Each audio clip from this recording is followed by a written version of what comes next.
there is no be all, there is no end all, and if you treat something as be all and end all, it may crush you.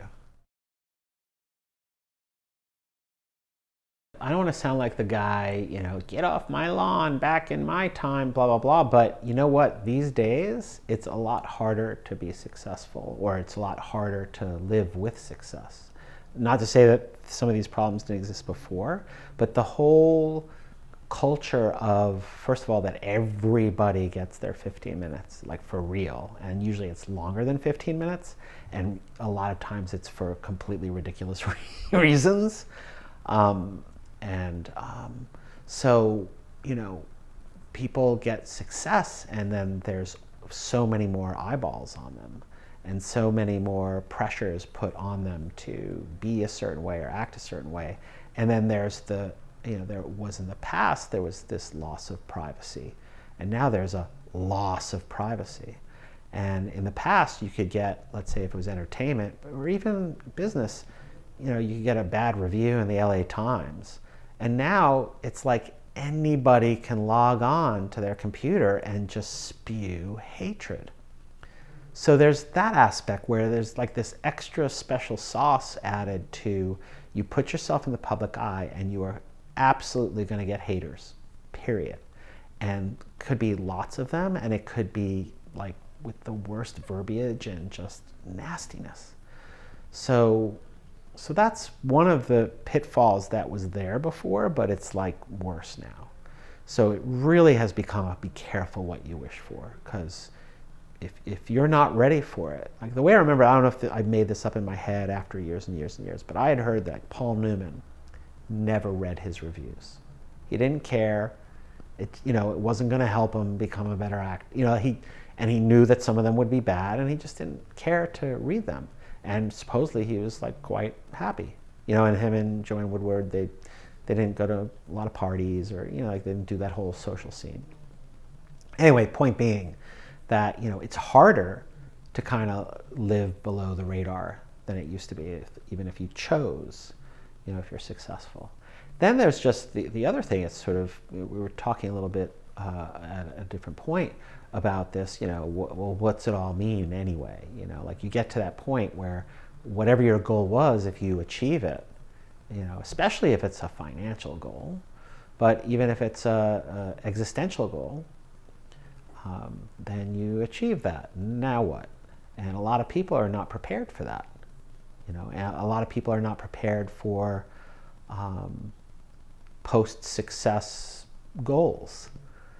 A lot of people are not prepared to wear it loosely, like wear the success loosely, to not have it become too much of an identity, where it's sort of the be all and the end all, and that's, there is no be all, there is no end all, and if you treat something as be all and end all, it may crush you. So yeah, it's funny because I'm a therapist, and I've worked over the years. I've worked with diverse communities, including the extremely wealthy, or extremely successful. And some people will make wry comments about like, oh, are their diamond shoes on too tight? Is their crown hurting their head? And the fact is that we're all eligible for the same suffering. It takes different manifestations, and definitely there are people whose manifestations that their lives have taken supply them with a much hardier, institutionalized version of potential inability to not have a great deal of suffering in their life, just from the very institutional nature of oppression and trauma that is foisted upon cultures and people. And life is suffering. It's caused by craving and clinging, and we all have that, and we all have the ability at whatever the level is, or however that works. And it's not like, it may not be all encompassing, but bit by bit letting go of certain aspects of craving and clinging. Does that mean that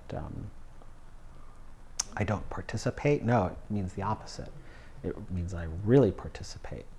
And So that's one of the pitfalls of success, is that I participated, I succeeded, and now I'm going to take a long 30-year nap, until I just sort of fade away. Or I'm going to spend my money lavishly on what? So I think some of it has to do, too, going back to the right livelihood thing. It's sort of, what is the purpose of my success? And for a lot of people, or my experience has been for many people who suffer from it, who don't enjoy the fruits of it, it's because the goal of the success was to be successful, or the goal of the success was to be the big person, or the goal of the success was to have some power, or the goal of success was to have lots of money so that I have more money than you. So you end up suffering because it's nowhere. It's a nowhere deal.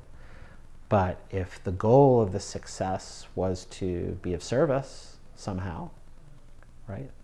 Some people are of service with physical acts. Some people are of service with finances. Some people are of service with entertainment they provide. Some people are of service with, it's not all doctors and nurses and EMTs. So yeah, that's some of it. And I've really, and I've worked in, drug and alcohol rehab with people with great means who either don't get it or die, or, so there's, number one, that it's not a success, or financial success does not give one immunity to problems like that. And then also sometimes that does exacerbate it. That loss of meaning, or loss of motivation, or loss of ability to kind of see the point in not getting hammered all the time. So that's another example of what can go wrong.